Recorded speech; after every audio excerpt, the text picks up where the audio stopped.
relevance is going to take on all kinds of new meanings. But way up there is, can I afford it? What's this going to cost me? And will I have a job? Right. And there's really great companies like Handshake that are helping show these outcomes, make these connections to employers. I think there's more ground to be had there for institutions that'll do the work and research where their graduates are going. Hey everyone, welcome back to another episode of Office Hours, where we unpack some of the key trends impacting higher education and what those trends mean for students and families.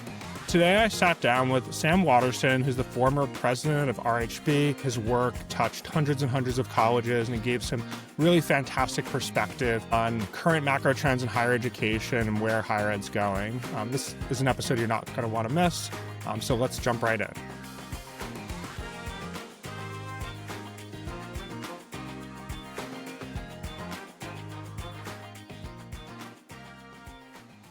Hey everyone, my name's Will Geiger, co-founder of Scholarship 360, and I'm excited to be joined today by Sam Waterson. Sam is the former president at RHB, a higher ed consulting firm that works with hundreds of colleges around the United States. Welcome, Sam. Thank you, Will. Glad to be here.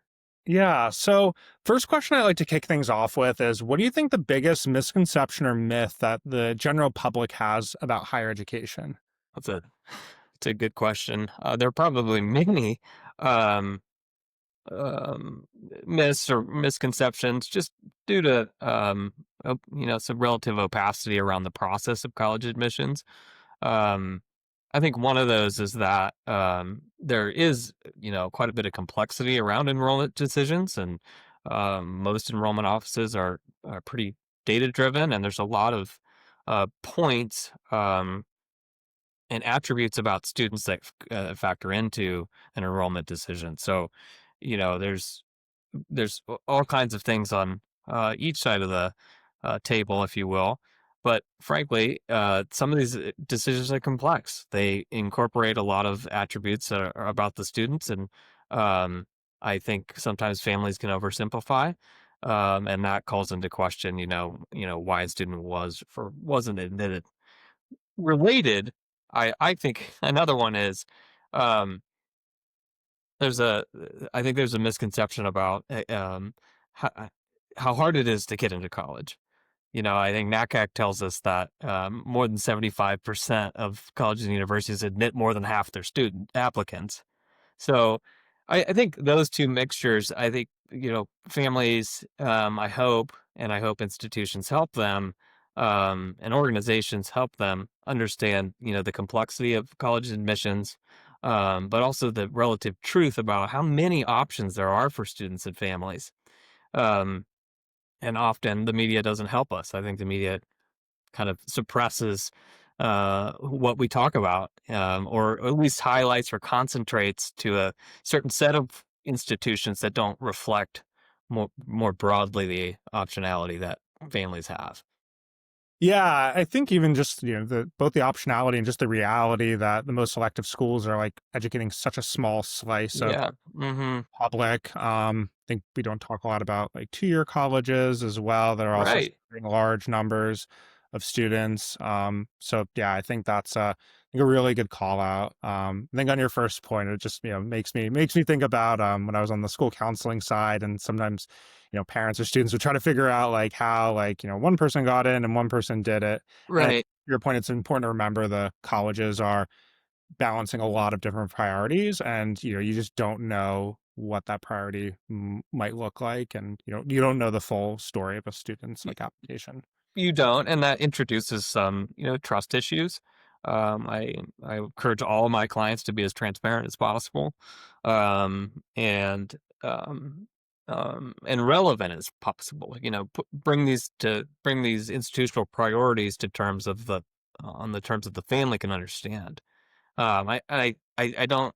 I think that's transactional. I think it's practical to do those things, but I also think it's the right thing to do. I think it's a compelling case for an institution's values that they want to commute and connect in a really um, relevant and productive way. So, not easy stuff. Um, uh,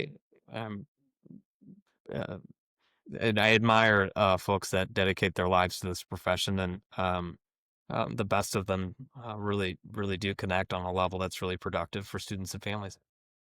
Yeah, no, I think that's I yeah, appreciate that point of the push to transparency. That probably is something that's in your self-interest as an institution is just appreciated from parents and families, especially students, I think, who, might be attending schools where there's not a ton of college counseling or counseling Mhm. that with. Maybe their parents didn't go to school and the sort of media focus on these, $100,000 degrees and, single digit acceptance rates, like, make it seem not attainable when it really, in fact, is. Mhm.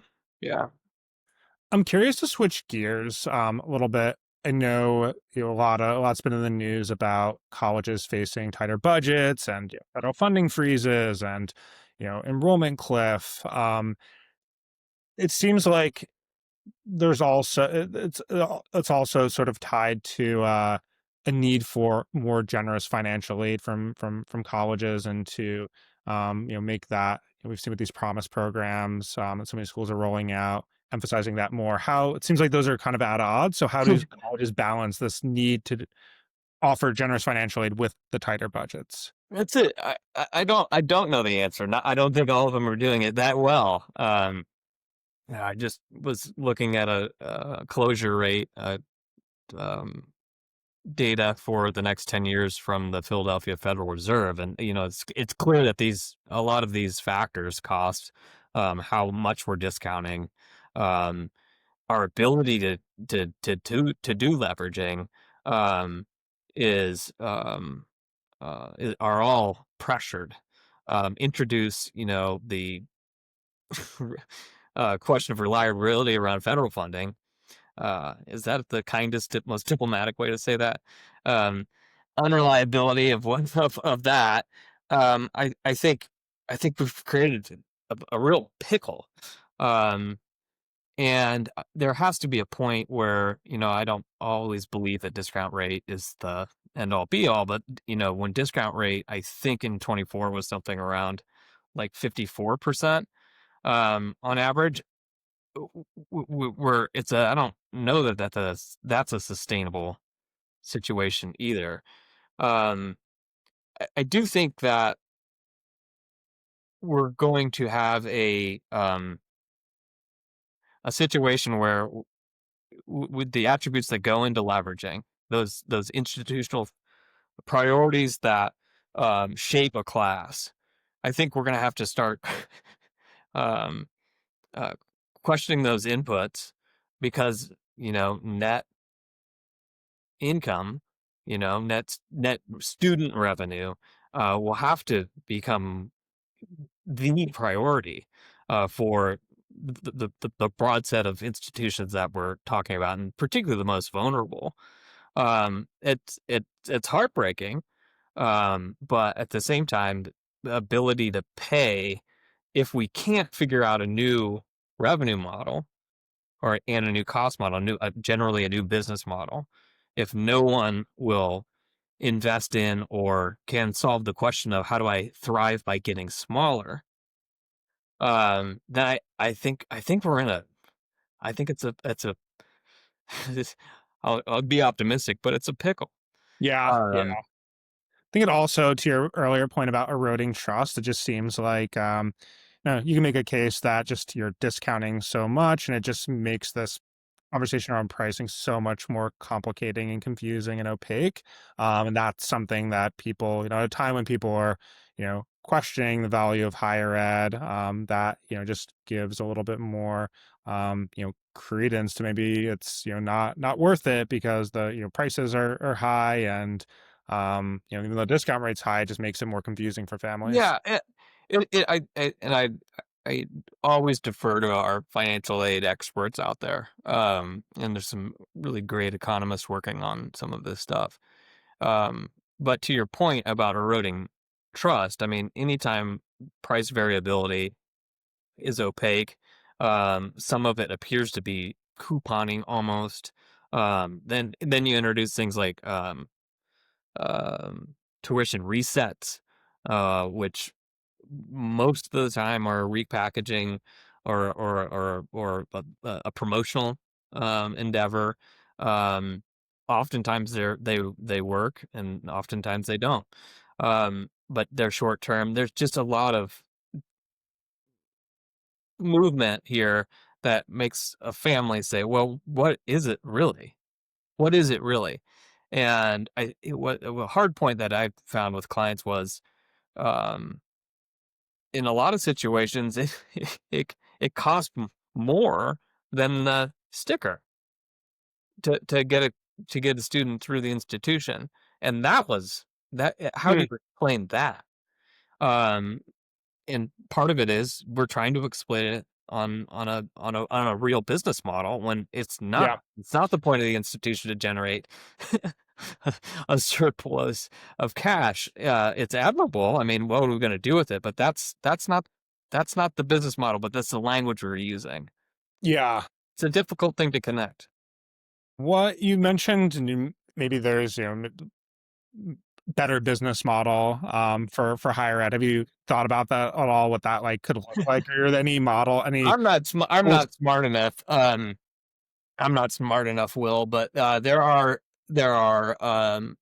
a lot of great thinking around program development, diversity of revenue streams, um, the calendar starts, um, and some interesting thinking on cost models that I think could help for sustainability, at least for reaching into other parts of the market that aren't affected by birth rates.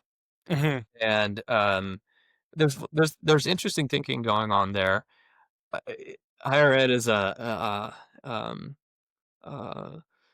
yeah, I think it gets a bad rap about how slow it is to change. But I do think it's vulnerable, and some of this pressure that we're seeing is going to cause some institutions to, out of either desperation or foresight, to innovate. And I don't know exactly that picture, but somebody will figure it out. And I think they're going to thrive. To my earlier point, I think it's important to keep the thought experiment on the table that an institution can have fewer learners in it and be more sustainable at a smaller size. But it'll take real bold leadership and some commitments to the real important stuff about a mission to do that. Yeah, it's interesting. I think about. Have you read? It was the Innovative University. It was Mm.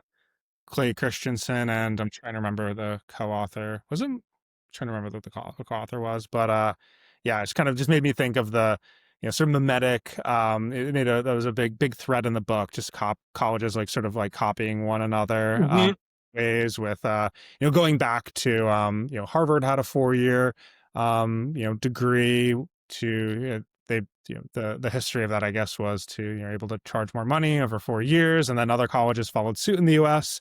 And just with like graduate programs and other types of administrative functions that there is a lot of following each other. So Mhm. I guess that kind of to your point takes a bold leader. In that book I think it was BYU Idaho who sort of reimagined the model where students could enter during like any semester. Mhm. We're running it all year round. Right. Made a lot of sense. Just because they realized like the physical plant of the school was just kind of like wasted during the summer, and they weren't able to, leverage that, generating any revenue or usage. So Yeah, I think that book was, God, how old is that book now? yeah, it's a little dated at this point. Yeah, but Yeah, but it's yeah, it interesting. was repression stuff in there. You're exactly right, and those are all attributes. Like we think of online and offline, or online and in person, synchronous and asynchronous. Um, There's I think the most nimble colleges will have some form of, um, some blend of all of that. And I think we're running at a rate technologically, where some of that is going to be, accessible to students, just via technology and how it accesses an institution. Um, what it will force, I think, is what learning is best done in person. And I don't mean just academics. I mean everything about that. Um, once we have a real good question answer to that question, I think an institution can design around that. Um, which which I think some are, and I, I encourage everyone to think in those ways. And it's not lost on me how hard that work is. Yeah, yeah. No, I think we're seeing like post-COVID return to office movement that there are a lot of things that are just better done in person. Hmm. And I think traditional students going through a 4-year college experience, like the socialization, like that's a type of learning that is great, and that's being around people who have different ideas and from different places. Like that's a wonderful special thing. Does like a 101 lecture, where it's a does that need to be delivered in person? Maybe not, maybe. And I know schools have like the kind of flipped model, have experimented with that. It's Hmm. not necessarily a new thing, but could be a way of like cost savings and just streamlining the educational experience a bit. um yeah, no, it's interesting to definitely interesting to think about. But I like, yeah, the thought exercise of smaller also makes me think like maybe it's also a little bit more regional too, where Yeah, school supporting local communities, which I think community colleges and tier colleges do a great job. yeah, Yeah, being absolutely. connected to the local economy. And I know in previous conversation we talked about that a little bit, just kind of the world of skilling. But a lot of things in the US are, kind of local, and students are served by, most students are served fairly locally in college. Yeah, yeah. Well, I mean, 20 miles sometimes in some regions, right? And depending on population. Um, yeah, I read a stat. Most of them are within 200 miles of home. I think there is an important bit about regionality that gets lost in this sort of contemporary discussion of highly selective colleges. But yeah, it's a highly regional business. And that symbiosis of the learner in the region um, is a really powerful story to talk about. And we don't talk about community college enough. Um, we should. Yeah, I mean, I think for most students, like when you especially think about cost, like, kind of, not that's available for every single person, but many people can, essentially get like a free college experience if you think about like Pell Grants and community college. And then, so many states have these great pathway programs Hmm.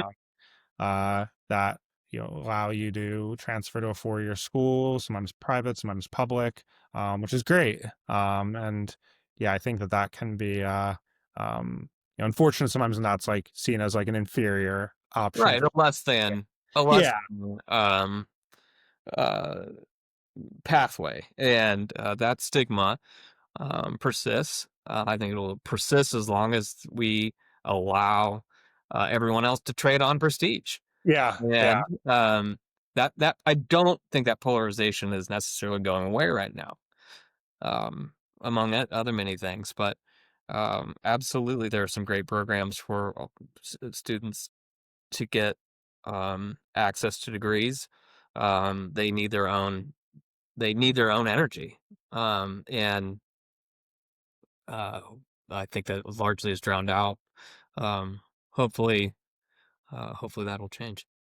yeah. I think the prestige. I think it was a challenge, just where I think for a lot of like families that there is like this like the higher ed is I think in sometimes a kind of a luxury product where we'll Yeah. get you from the A to B, and it's just like a handbag or like a shirt, might be a different logo. And I think that can, and I think I don't have a great answer for that. Just worked in a very kind of competitive like independent school community, and I think for some communities it's yeah, kind of hard to sort of rewire the culture.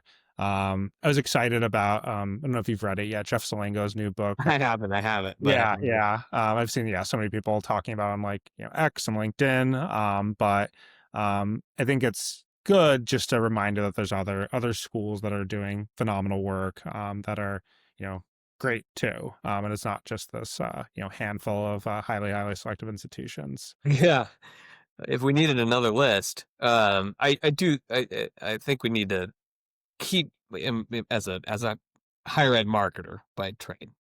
Um, keep reminding folks about the myriad of options, and remind our clients that getting to those students, we create a relevant product, Hmm. and relevance is going to take on all kinds of new meanings. But way up there is, um, can I afford it? Really? Or what's this going to cost me? And, will I have a job?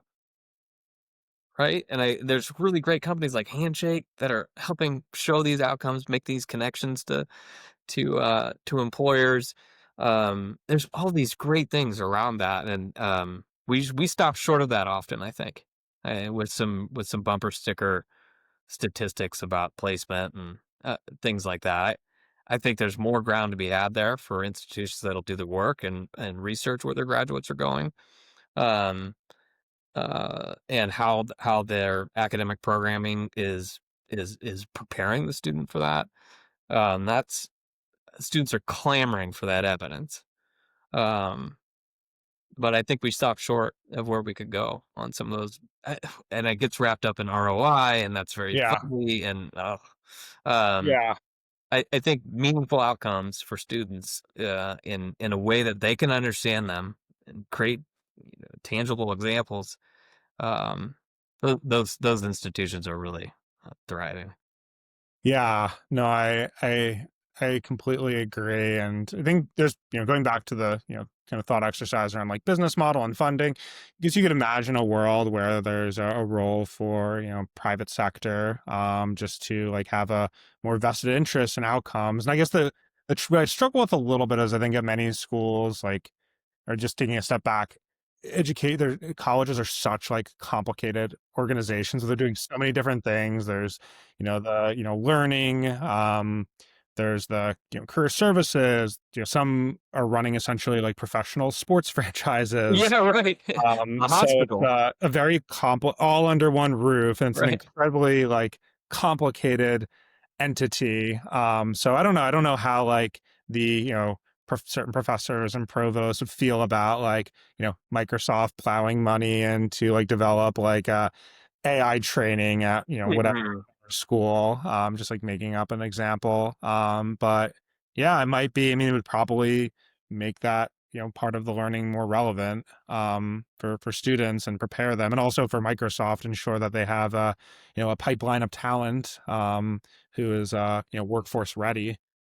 Yeah. Yeah, I think we'll continue to see corporate partnerships to the degree that they find value in them. That's an important part of the discussion, is that they're going to derive some value from being engaged in an institution. Um, and I think it's critical that we pursue partnerships in the private sector, or other corporate partnerships that increase the value of the student experience. Um, in some cases, they can increase brand value by Mhm. attaching itself to a larger brand or more recognizable brand, um, and that kind of can overrun the programmatic value of that. And I think those will have to work in harmony, for students to be attracted to them. But there's some great examples out there, and there's a lot of innovation. Just think about what's happened at Northeastern. Yeah, yeah. I mean, what an incredible case study, um, in in partnership and program design and student experience and focusing on a component of product as the most marketable thing they do. It's just a great example, and there's Yeah, and the completely raised the profile of the institution just like completely around at the the same world. time raise the profile, and Yeah. the But doing it in a product-led way. It's not correct, just correct. yeah. It's a Agnes does the same thing. Agnes Scott, down in Decatur. Exactly. We're starting with the student experience, and everything else emanates out from there. But it's really difficult. and it takes a long time. Yeah. It's also expensive. Yeah, I mean, I saw something today. My alma mater, Wake Forest, announced the president was leaving. I think after 5 years, and just seems like the tenure of leadership at institutions is also, that's you know seems like a thing of the past of presidents staying on very long, which I think that also matters. And on the enrollment side as well, I know it seems like anecdotally there's been a lot of shuffling at institutions on enrollment leadership, and I think that provides can be a real setback. I guess an opportunity also for some new ideas, but. I think just if you're looking to make like big changes, like we saw at Northeastern, I think Vanderbilt also seems like they're a school that's like making moves as they're expanding their footprint across the country, which is I think exciting. Yeah, to your point about leadership transitions or tenure, I that there's a lot of that continuity of strategic planning that gets circumvented by the leadership changing, right? So in the strategic planning work that Rob Zinkin and Dr. Hoseman did a couple years ago, there's a diversity in the length of that planning. But if the tenure is shortening, then I think those plans, our ability to plan, sets our horizon a lot closer. And all the other kind of pressures we're encountering in higher ed are shortening our horizon for strategic thinking. And when we think about changes like Agnes or Northeastern or Vanderbilt, we could name Yeah, many others. Um, those are long term things, which means you have to create not only the idea, right, deliver on the idea, but the value set that transcends turnover. And when an institution can do that, that's pretty incredible stuff. But it's not 18 months. We're not talking about the class of 28. we're talking about we're talking about long term values driven thinking, and it's difficult. It's hard. I mean, to say it's easy would be Pollyanna yeah, and naive. Um, so there's some great examples of it. It's difficult. I admire all my higher ed colleagues that are doing the work, and that's a really admirable profession to be in, particularly in the challenges we're having right now. yeah, no, definitely. I think speaks to need for good leadership and patient boards. Where Patient boards. yeah, I was listening to it was a great conversation on the All In podcast of Mhm. at a chancellor at UC Berkeley and president of Dartmouth, and did not realize the president of Dartmouth at this point is like fairly known as like one of the longest tenured Ivy League presidents, just because of the Came from turnover San there. Diego. Yeah, Oh, yeah. Her academic background is on the science of I think it's professional athletes, and it's called choking. Like, interesting. Huh. yeah, she's incredible. Adam Grant had her on his podcast. It's Cool. really Yeah, we'll have to include look that that in up our because show it's notes. Yeah. fascinating. Anyway, Yeah. It was a good conversation on All In, and they just I thought answered some tough questions, which was great. And I think just it had me feeling very optimistic about higher ed in a time when sometimes you feel it seems like it's hard to feel that way. yeah, yeah. I've had time to reflect for the first time in my career, and what I noted in my journey is how once I was able to rest and get above my experience, how quickly I felt um, good about higher ed. How quickly all of those feelings that I felt on a campus, standing with learners or faculty members telling me about their research, telling me about their teaching load, um, fundraisers making compelling cases to alumni and friends, like how quickly like all the good stuff came back. And